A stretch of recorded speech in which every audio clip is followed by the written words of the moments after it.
महाराष्ट्र क्रांती news, आवाज सर्वसामान्यांचा। नांदगाव मुलीच्या लग्नाआधीच नियतीचा घाला, विजेच्या धक्क्याने 2 तरुण शेतकऱ्यांचा मृत्यू।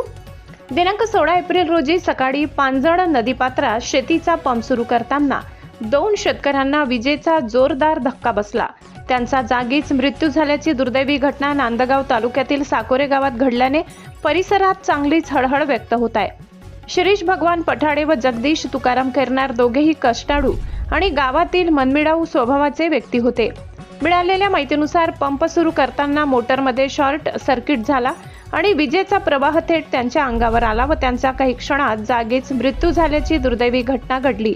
या घटनेत आणखी एक हृदय पिळवटून टाकणारी बाब म्हणजे जगदीश केरनार यांनी 20 वर्षापूर्वी विजेच्या आगीतून मृत्यूला हरवले होते, पण आज नियतीने त्यांना वाचवू दिले नाही।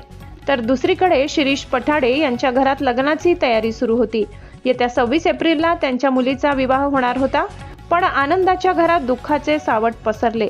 घटनेनंतर संपूर्ण साकोरे गावात शोककळा पसरली असून गावातील एकही चूल पेटलेली नाही। दोघांचे मृतदेह उत्तरीय तपासणीसाठी रुग्णालयात पाठवण्यात आले आहेत। घटनेचा पुढील तपास नांदगाव पोलीस करीत आहेत। महाराष्ट्र क्रांती न्यूज साठी वृत्त संकलन विभाग सटाणा। अशाच नवनवीन बातम्या पाहण्यासाठी आमच्या महाराष्ट्र क्रांती न्यूज या YouTube चॅनलला लाईक करा, सबस्क्राईब करा आणि बेल आयकॉनला प्रेस करा।